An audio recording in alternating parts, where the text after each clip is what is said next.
A few weeks ago, I found myself in Dusty Pines, Arizona. I thought it would be a simple road trip. I'm a freelance journalist, and I'm drawn to strange true crime stories. I had no idea this trip would haunt me. I drove into Dusty Pines on a hot afternoon. The sun felt like it was baking the whole place. I parked at what looked like the only diner around. The sign was old, and the windows were dusty. Curiosity got the best of me. I pushed the door open, and it creaked loudly. The sound echoed in the empty room. I paused because something felt very off, but I stepped inside anyway. Dust particles floated in the light. Old photographs hung on the walls. They were crooked and hard to see clearly. Then I noticed an old radio on the counter, and I pressed a button. It crackled to life, filling the air with static. Suddenly, laughter erupted, deep and unsettling. I froze, my stomach twisted. I shouldn't have stayed there, but I couldn't help it. I fled the diner, but that laughter clung to my mind. That night, I returned to my motel room. The air felt heavy, pressing down on me. I spotted a note on the table. "Don't dig too deep. You won't like what you find." An eerie feeling washed over me. I looked out the window and saw a boy standing across the street. He wore strange, old-fashioned clothes, just staring. I blinked, and he vanished. My heartbeat quickened. I felt like I couldn't breathe. The next day, I tried to chat with locals.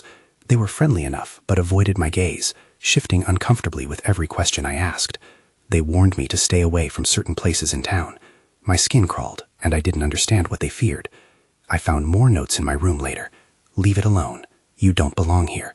My heart raced. I realized I was in deep.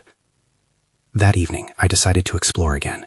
Darkness wrapped around the town like a cloak. I passed by the diner and heard the laughter once more.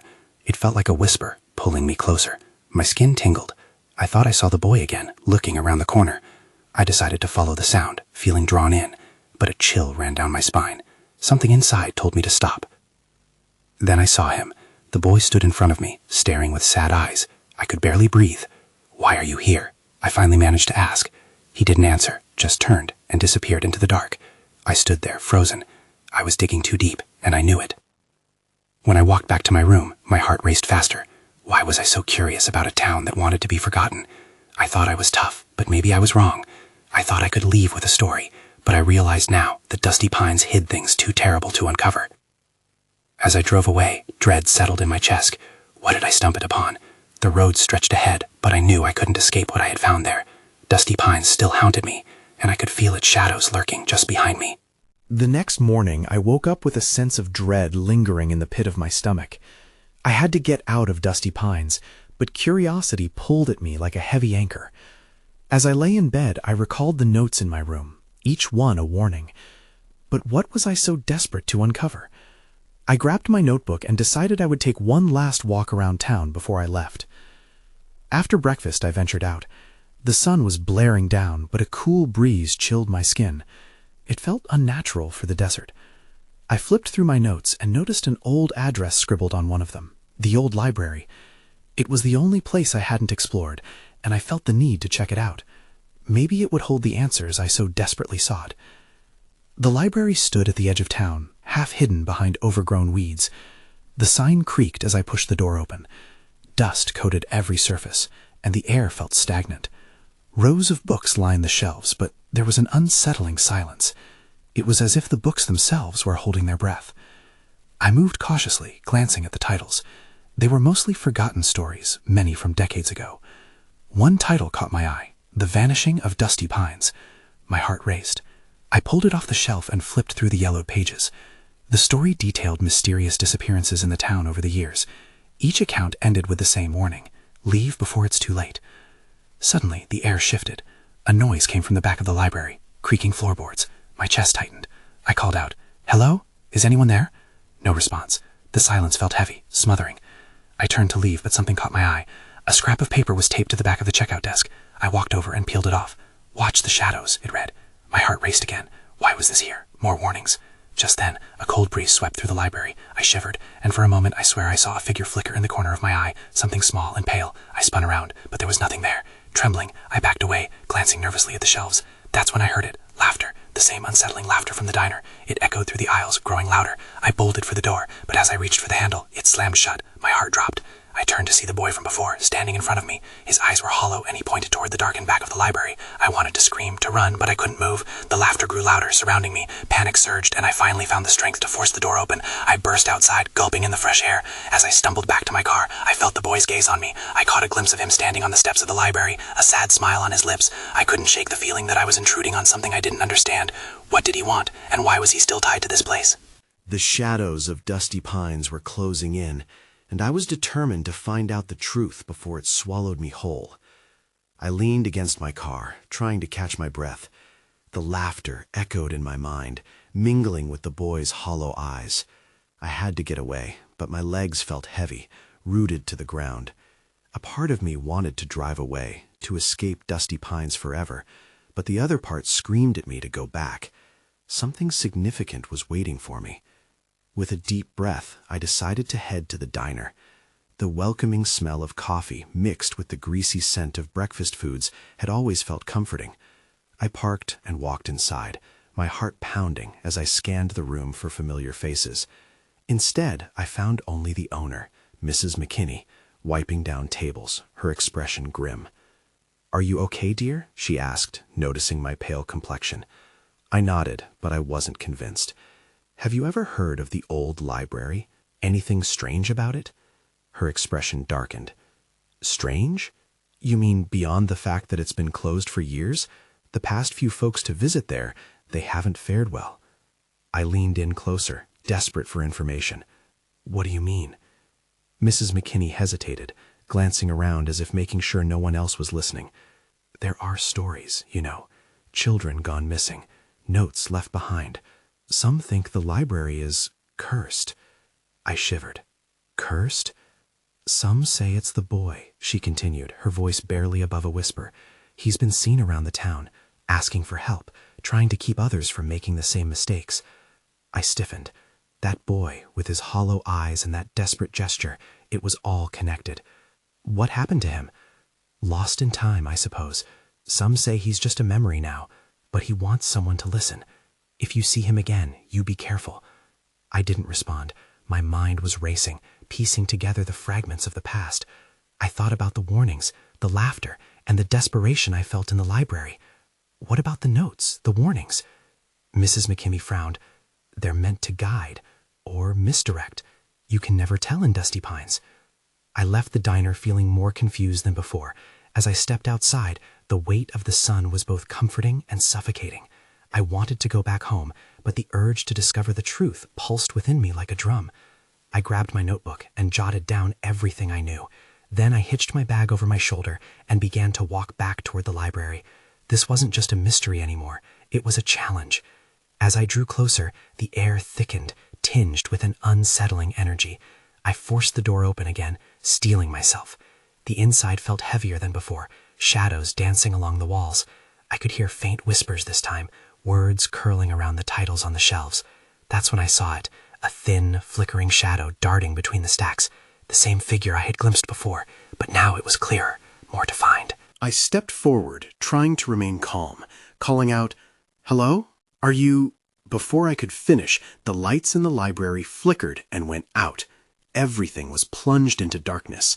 My heart raced as I blindly stumbled forward, searching for the figure. Then I heard it again, laughter, but it was different this time, more frantic, echoing in the blackness. What was happening? I felt a chill creep up my spine. Someone or something was in the library with me, and I wasn't alone anymore.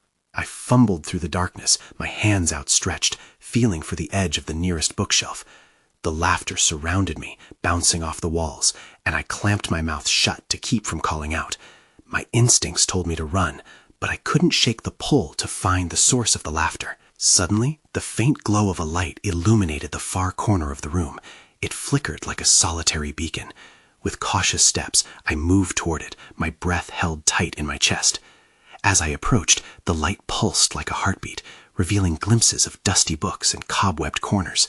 I could feel every nerve ending tingling with anticipation and fear. The shadow darted away again, this time toward the windows. The light dimmed further, and I caught a glimpse of a small figure, a child's shape, just like the boy I had seen before. "Wait," I called out, my voice catching in my throat. "I can help you, but the figure slipped through a crack in the wall, a mere shadow disappearing from view. I felt a rush of desperation. I needed to know what this ghostly child wanted. In that moment of stillness, I remembered Mrs. McKinney's warning and the tales of the library's cursed history. Maybe this boy was trying to lead me somewhere, but where? The laughter abruptly ceased, leaving an unsettling silence hanging in the air.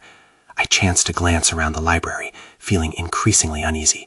Was I just chasing my imagination, or was this a real entity seeking something lost? Determined, I turned on the flashlight app on my phone, casting a beam across the shelves. Dust danced in the air, illuminated like tiny stars. I scanned the spines of the books, feeling drawn to a section I hadn't noticed before, filled with ancient-looking tomes that seemed out of place. One title caught my eye, Echoes of the Past. Something compelled me to pull the book free. As I did, I noticed a folded piece of paper tucked inside. My heart picked up speed. Was this a note? A warning? I opened it carefully, and the handwriting was shaky, a child's scrawl. Help me find my way home.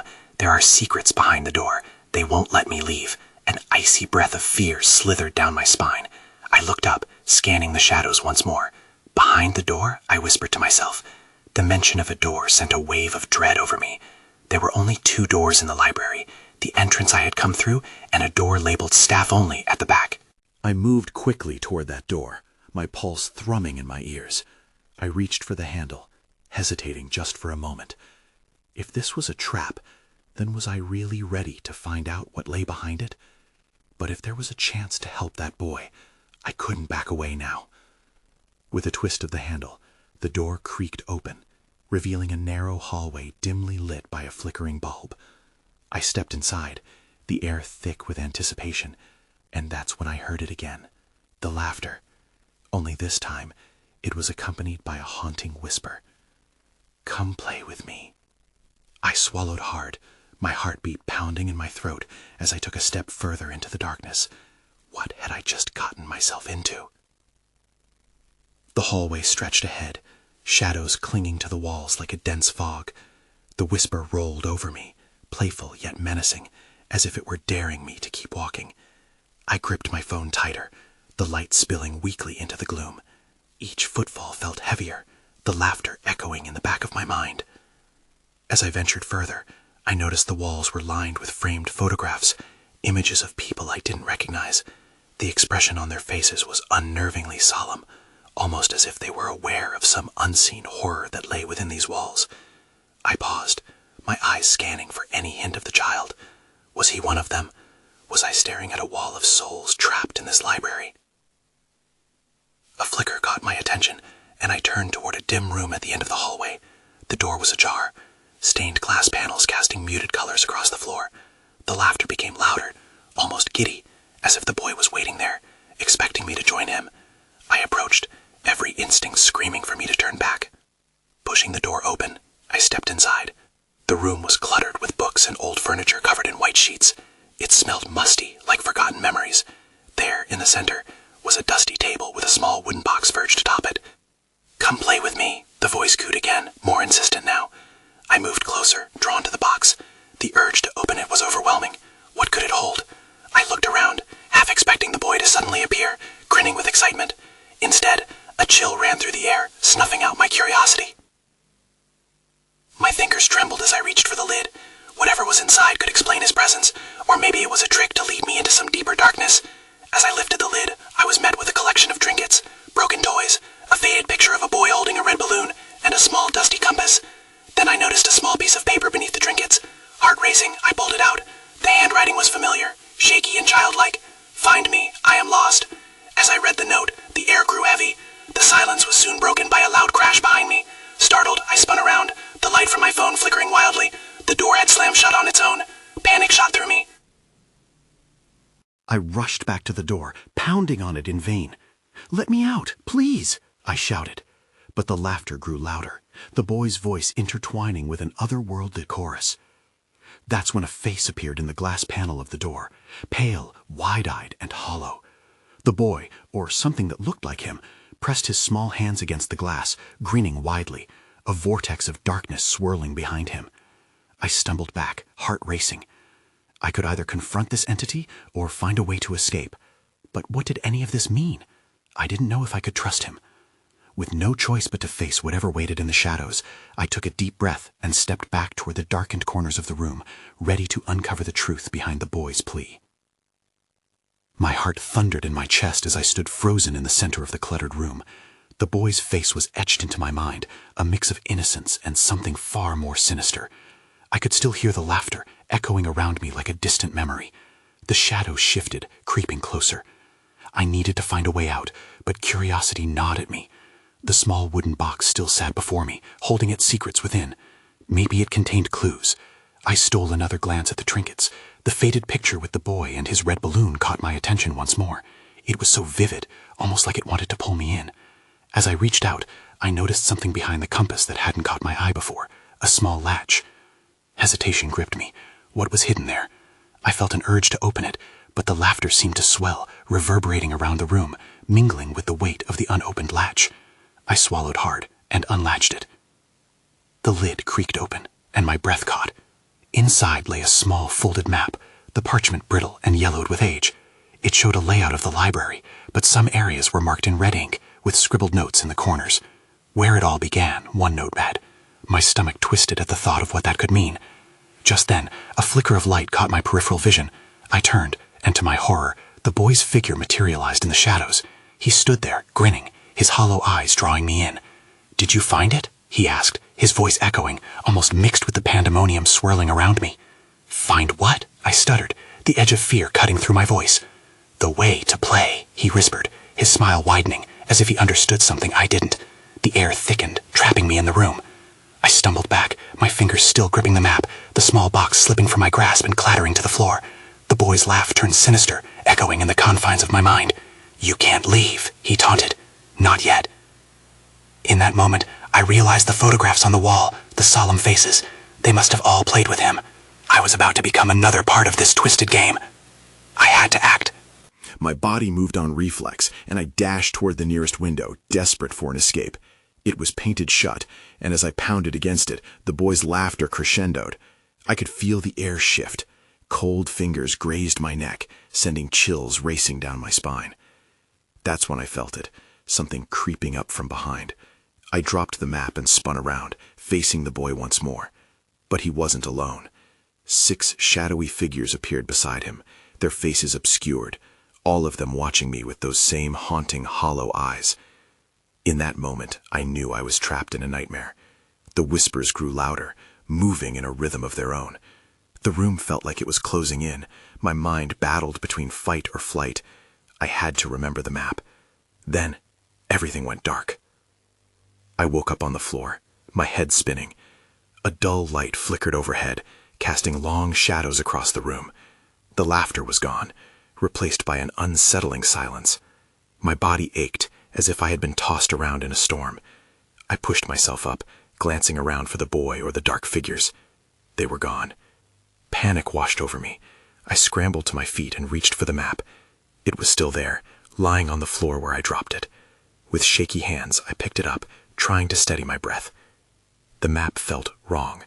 The edges were cold, almost icy against my skin. I forced myself to examine it more closely. The red ink mark stood out starkly against the faded parchment. Where it all began. I whispered the words, almost hoping they would provide some clarity. My mind raced. I had to find out what they meant. I searched for a way to validate the map, something, anything, that could lead me to the marked areas. I noticed one section highlighted that seemed to connect to the library space of the... My heart sank. I wasn't sure why that triggered a deep unease, but every instinct told me to avoid it. A sudden sound startled me.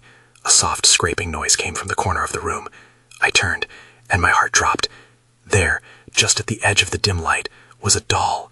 Its head tilted unnaturally, and it wore a tattered dress. I could have sworn I saw its eyes glint with life, even if just for a heartbeat. I took a step back, feeling the weight of dread settle heavily on my chest. The laughter echoed back in my mind, and I knew the boy was still watching, waiting. The air shifted again, the temperature dropped, and I instinctively wrapped my arms around myself. "That's what you want, isn't it?" I called out, my voice steadier than I felt. "You want me to go to the basement?" No answer, just silence. I glanced at the window again. It was still sealed. The door was my only option. I approached it cautiously, my heartbeat quickening with every step. The knotted wood felt rough beneath my palm, and as I turned the handle, I braced for what might be waiting on the other side. It creaked open, revealing a dimly lit hallway. The cold air rushed in, sending shivers down my spine. I was filled with a mix of curiosity and dread as I stepped through the threshold. Suddenly, I heard a whisper, barely a breath against my ear. "Come, play." I froze. I didn't have to turn to know that the boy was there, just out of sight. I glanced back at the doll one last time, its head now fully turned toward me, as if encouraging me to heed the whispers. I swallowed hard and stepped into the hallway. The darkness wrapped around me, a cocoon of uncertainty, as I felt my way deeper into the unknown. That's when I heard it, a laugh echoing through the shadows. But it wasn't just any laugh. It was the boy's. I took a hesitant step into the hallway, each footfall muffled by a thick layer of dust. A flickering light bulb overhead illuminated just enough of the walls, revealing peeling wallpaper and an oppressive gloom that seemed to swallow sound. I edged forward, the boy's laughter still echoing in my mind, a taunting reminder of my isolation. I began to walk, drawn deeper into the shadowy corridor. The air was cold, but it was the uneasy chill creeping up my spine that sent me glancing back over my shoulder. There was no one there, just darkness, just silence. Swallowing hard, I pressed on. The hallway twisted ahead, each turn thickening the uncertainty. Was I really going to find anything in the basement, or had the boy's laughter led me into a trap? I gripped the map tightly, trying to remember the urgency it conveyed. Where it all began. But where could that be? Then I heard another noise, a soft thud like something heavy falling to the floor. I stopped. The sound had come from the direction of the basement door. It was as if someone or something was waiting for me. I hesitated. Suddenly, the boy's laughter rang out again, sharper this time, piercing through the silence. "Come, find me." I spun around, feeling a frantic energy surge in my chest. My mind raced. My only choice was to proceed. I moved toward the basement door, my fingers trembling as I gripped the handle. With a steady resolve, I opened it. The door creaked ominously as I pulled it open, revealing a narrow staircase that led down into a darkness far thicker than the hallway above. The smell of damp earth and mildew enveloped me. As I started down the steps, an overwhelming sense of dread surged. What lay at the bottom? Each step felt like a mile, the stairs groaning beneath my weight, but I had to know. I had to confront whatever awaited me below. As I reached the bottom, I was greeted by a large open space. It was dimly lit by a single bulb hanging from the ceiling, casting a murky light into the corners of the basement. And then I saw it. The map I had dropped earlier was spread across a wooden table at the far end of the room. I stepped forward, my curiosity battling against the instinct to flee. That's when I saw it. An old mirror placed against the wall, reflecting a hint of movement. My breath hitched as I focused on it. I wasn't alone. In the reflection stood the boy, his eyes wide with mischief and an unsettling smile stretching across his face. But there was more. Behind him, like shadows creeping up from the floor, dark figures began to emerge, their forms twisted and contorted, shadows that didn't belong in this world. I turned, panic flooding my senses. Suddenly, the basement lights flickered wildly and everything went dark. My heart raced as I grappled with the pitch-black void. I was not just afraid of what could happen next, I was terrified of what I had already seen. And then I felt it, a tug on my shirt, as if something sinister was pulling me back into the darkness. I gasped and jerked away from the invisible grip tugging at my shirt. My heart pounded in my chest, a wild rhythm echoing in the stillness. The basement felt like it was closing in on me. I fumbled in my pocket for my phone to use as a light, but I quickly remembered I had left it upstairs. Panic twisted in my gut. The silence unfolded around me, heavy and oppressive. My mind raced. I couldn't let whatever lurked in the darkness take hold of me. I needed to find the map. I stumbled forward, fingers brushing against the rough wooden table. I felt the cold paper against my skin and grabbed it, trying to find comfort in its familiar presence. As I stood there, breathing heavily, a low whisper slithered through the air. It felt close, very close. "Come play with us," it hissed, echoing with the boy's taunting laughter. The words chilled me to the core. I turned toward the sound, squinting into the dark. "Who's there?" I called, the tremor in my voice betraying my fear. There was no response, only the heavy silence. I took a cautious step back toward the stairs, but as I moved, I felt something brush past me, an icy chill that sent goosebumps racing down my arms. I spun around, half expecting to see the boy's pale face leering at me, but the darkness only deepened. Suddenly, that sorely missed overhead light flickered back to life with a loud flicker, illuminating the basement once again. I squinted into the glaring light, and then I saw it, a shadow darting in the corner. My heart nearly stopped. It was a small shape, much like the silhouette of the boy. I froze, not knowing what to do. Should I run? Should I call out? The memory of his laughter bounced off the walls, reminding me that I was being watched. I took a cautious step toward the corner, my feet moving despite the nerve-grinding fear that held my breath captive. As I approached, the figure shifted. A face peeked out from the shadows. It was not the boy I had seen in the mirror. It was a different child, older, with dark hair and sunken eyes, gazing at me with an intensity that unnerved me. He pointed silently, urging me closer. "What do you want?" I whispered, my voice feeling small against the oppressive air. The boy only continued to point, his finger directed back toward the map still clutched in my hand. With dread crawling up my spine, I unfolded the map. I could feel the boy's gaze piercing through me. There were new markings, symbols I hadn't noticed before. An X marked a place I didn't recognize, but it felt significant. As I traced the map with my finger, a sharp pain shot through my hand, and I blinked back tears. A splinter? I pulled my hand away, and to my horror saw blood trickling from a cut that hadn't been there moments ago. The older boy's expression changed. A flicker of concern twisted his features, but it was quickly replaced by something darker, a knowing smile that sent a jolt of fear through me. Then, out of the corner of my eye, I saw the shadowy figures creeping back into view, merging with the darkness.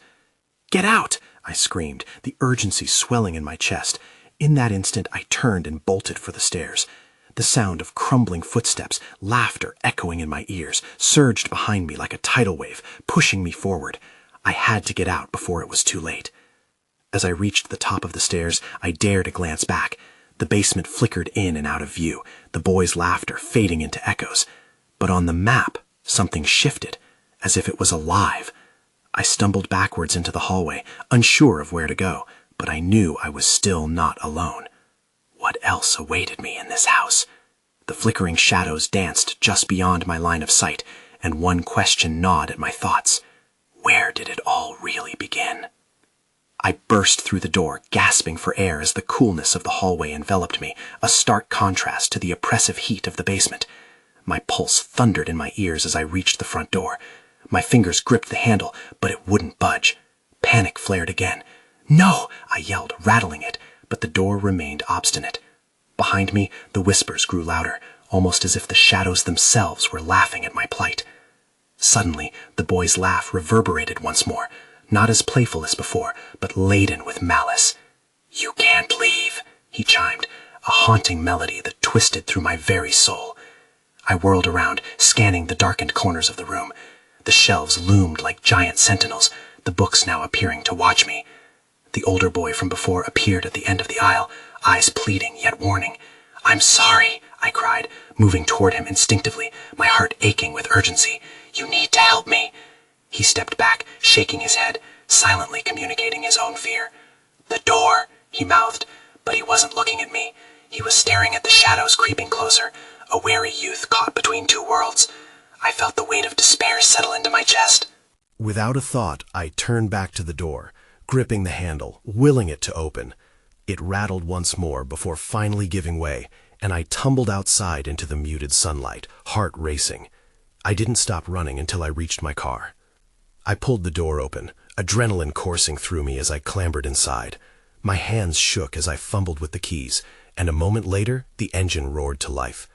I glanced back once, half expecting to see the boy or the shadows spilling out of the library to follow me. Instead, it was just more dust, the old structure silently towering behind me. As I sped out of Dusty Pines, the road stretched ahead, seemingly endless. My mind swirled with questions. What had happened to the children? Were they still trapped somewhere within that cursed space? The boy, was he lost forever, wandering between worlds? Weeks passed after I left, but my heart never settled. I moved to a new town, hoping to shake off the shadows of Dusty Pines and that boy's hollow eyes. I tried to write the experience off as a thrilling horror, perhaps an exaggerated tale spun from loneliness and curiosity. Yet, deep down, I knew there were truths hidden like secrets behind doors I'd never be able to open again. My nights were interrupted by the laughter that still haunted my dreams, echoing through the silence of my new bedroom. I wondered if the library remained, still holding its secrets in dusty tomes, holding children lost in time.